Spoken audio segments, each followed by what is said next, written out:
గోపికల వలె నారద మహర్షి ఒకసారి గోపికలకు జ్ఞానోపదేశం చేతాము, వాళ్ళు మహాపరమ భక్తులు కదా అని చెప్పి బృందావనం వెళ్ళినాడు.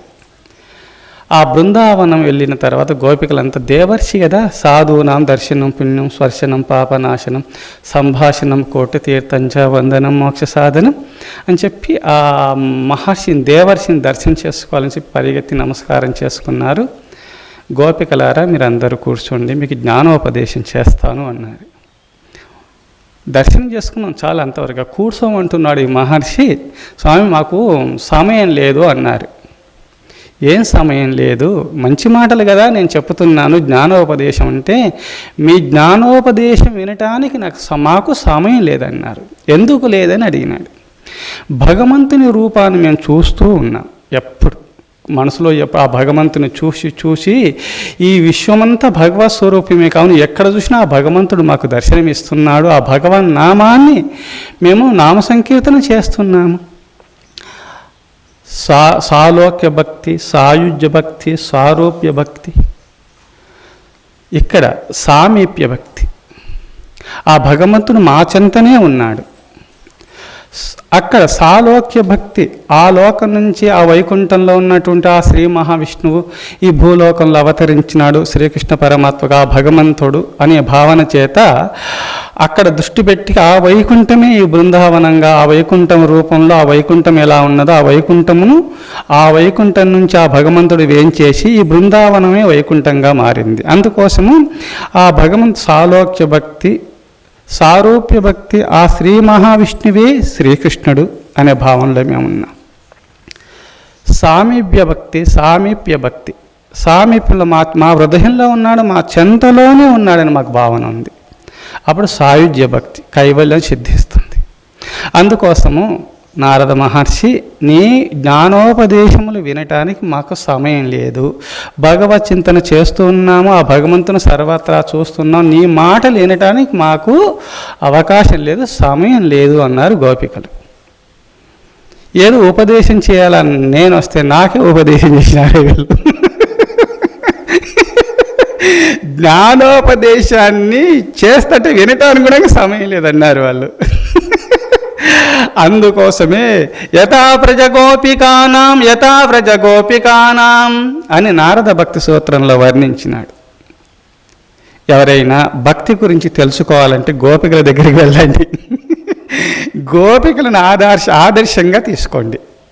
వాళ్ళు ఏ సమస్తాన్ని మర్చిపోయి ఆ భగవంతుణ్ణి చూస్తుంటారు, సర్వత్రా ఆ భగవన్ నామ సంకీర్తనే చేస్తుంటారు. అది తప్ప వేరే లోకం వాళ్ళకు లేదు. అందుకోసం భక్తి అంటే అట్లుండాలి సుమా. అట్టి భక్తి కలిగినటువంటి వారి హృదయాంతరాలంలో జ్ఞానోదయం కలుగుతుంది, జ్ఞానజ్యోతి వికసిస్తుంది. ఆ జ్ఞానజ్యోతి ఎప్పుడు వెలిగిందో చీకట్లు అజ్ఞానమున చీకట్లు ఎప్పుడు అజ్ఞానమునే చీకట్లు మఠమయమైపోతాయి అన్నమాట, జ్ఞానజ్యోతి ప్రకాశిస్తుంది. అందుకోసము మీరు సర్వత్రా భగవత్ చింతన చేస్తుండాలి. ఒకసారి ఉద్ధవుడు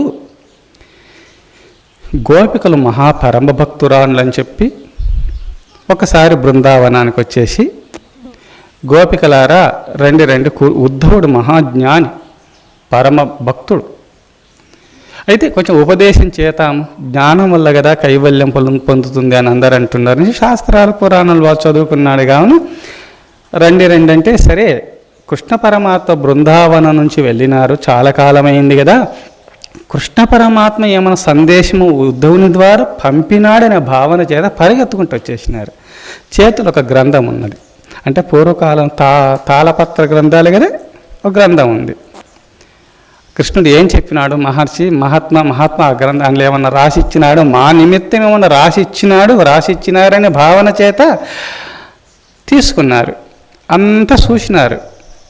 ఈ గోపికలకు పిచ్చి ఉంది, ఏదో గ్రంథం చూస్తున్నారు. గ్రంథాలు చూస్తే కాదు, ఆ గ్రంథం యొక్క సారాంశాన్ని గురువు ద్వారా చెప్పించుకుంటే అర్థమవుతుంది. సరే చూడని అని చెప్పి అందరూ చూసినారు. కృష్ణ పరమాత్మ ఏమైనా సందేశము ఉద్ధవుని ద్వారా మాకు ఈ గ్రంథముల ద్వారా పంపినాడు ఏమని అంతా చూసినారు. చూస్తే కృష్ణ పరమాత్మ నామం గురించి కానీ ఆయన భగవంతుని మహిమల గురించి కానీ ఆ గ్రంథంలో ఎక్కడ అగుపల్లే. గోపికల కోపచి అంతా చించి పారేసినారు. మొత్తం చించేసినారు.